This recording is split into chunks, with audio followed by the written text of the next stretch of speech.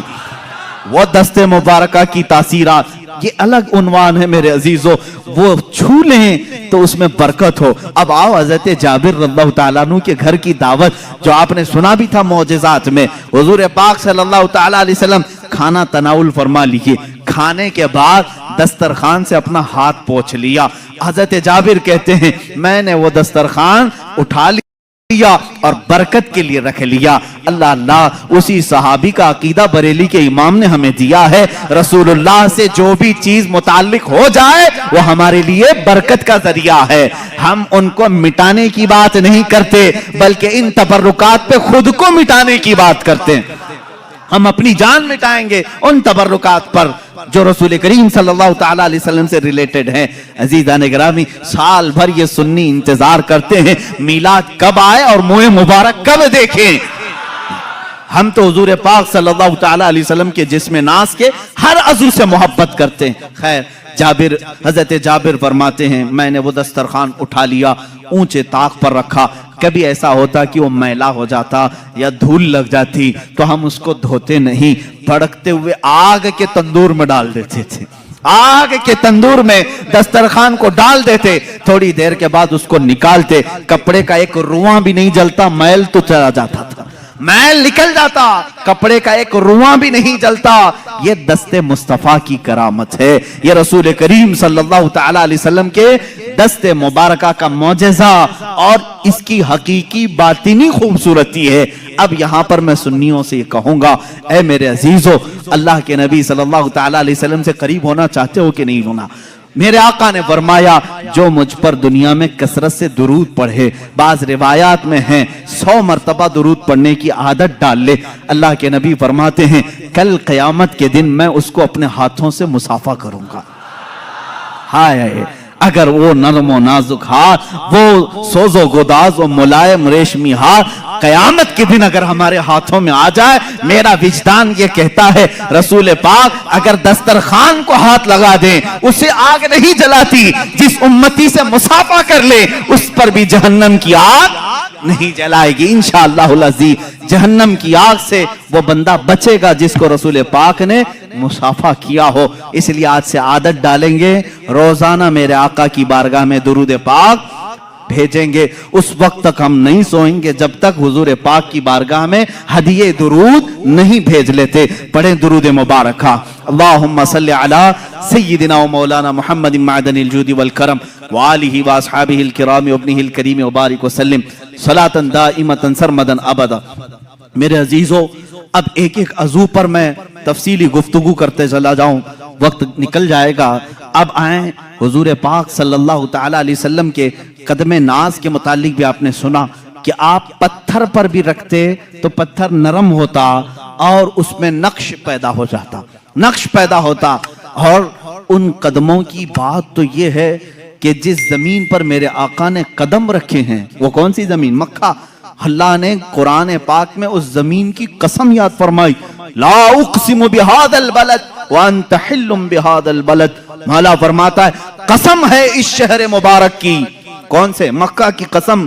قرآن میں ہے سورہ بلد آپ پڑھیں 30ویں پارے میں، اللہ فرماتا ہے اس شہر کی قسم۔ کیوں قسم؟ قسم مقدس چیز کی اٹھائی جاتی ہے۔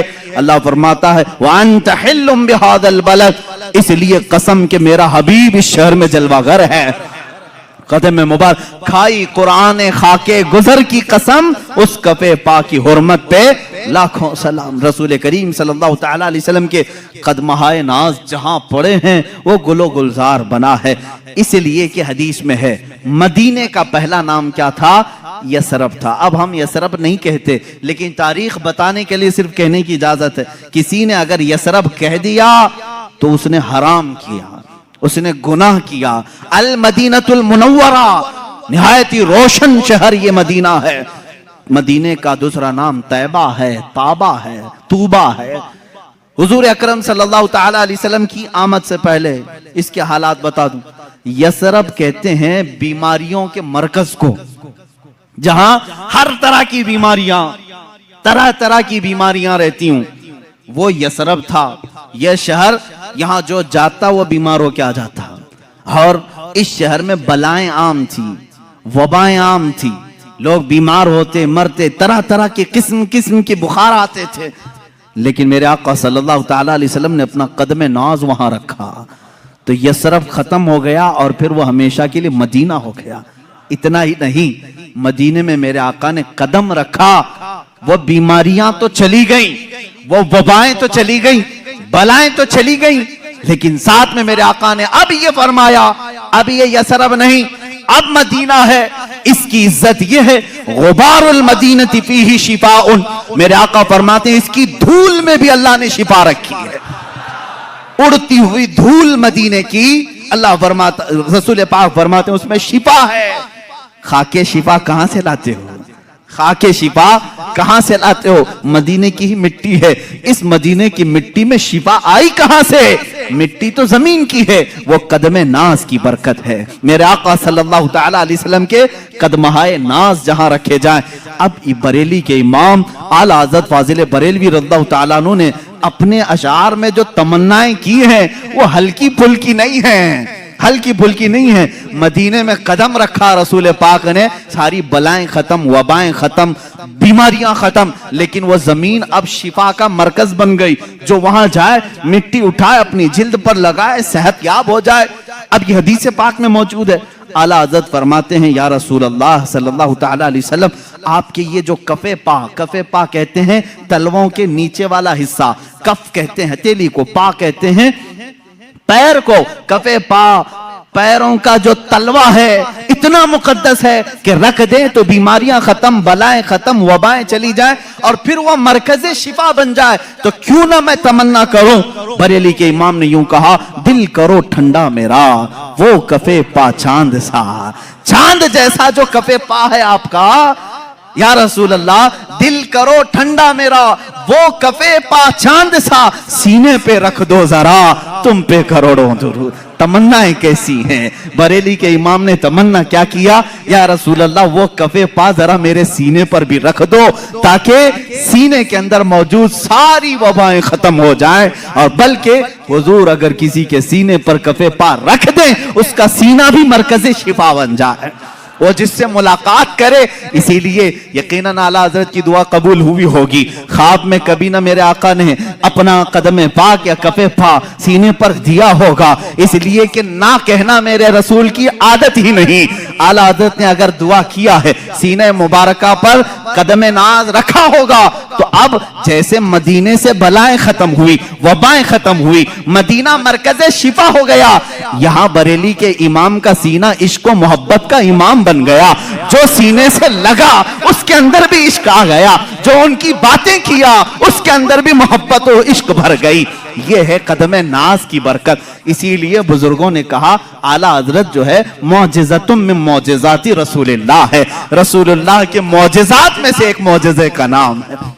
عزیزان گرامی، حضور اکرم صلی اللہ تعالی علیہ وسلم کے میں نے آنکھیں مبارکہ، دست مبارکہ، چہرے مبارکہ، کان مبارک، آپ کے قدم مبارک کا ذکر کیا. ایک عظیم چیز ہے جس کے صحابہ بھی مشتاق تھے، ایک عظیم چیز ہے، وہ ہے میرے آقا صلی اللہ علیہ وسلم کا پسینہ مبارک. اللہ اللہ واللہ جو مل جائے میرے گل کا پسینہ. یہ امام عشق و محبت. کہاں کہاں میں ان کو چھوڑوں، اپنی تقریر آگے بڑھتی نہیں. بریلی کو چھوڑے بغیر جہاں جہاں جائیں سہارا لینا ہی ہے. اعلیٰ حضرت فاضل بریلوی کو کسی نے ایک گلاب تحفے میں پیش کیا تھا، یہ لیجئے گلاب بہت اچھا ہے. آپ بھی گلاب تحفے میں لیتے دیتے ہوں گے، مگر عاشق رسول کا جذبہ کیا ہوتا ہے. گلاب کو دیکھا اور کہا صبح کھلتا ہے شام میں مرجھا جاتا ہے. میں تو اس گلاب سے محبت کرتا ہوں جو کھلا ہے تو کبھی مرجھاتا نہیں. اور پھر ان کی شان میں پھول پر ہی ایک نعت لکھ دی، سر تاب قدم ہے تنے سلطان زمن پھول، لب پھول، دہن پھول، زخن پھول، بدن پھول. واللہ جو مل جائے میرے گل کا پسینہ، مانگے نہ کبھی عطر نہ پھر چاہے دلہن پھول. کیا بات رضا اس چمنستان کرم کی، زہرا ہے کلی جس میں حسین اور حسن پھول. یہ رسول کریم صلی اللہ تعالی علیہ وسلم کی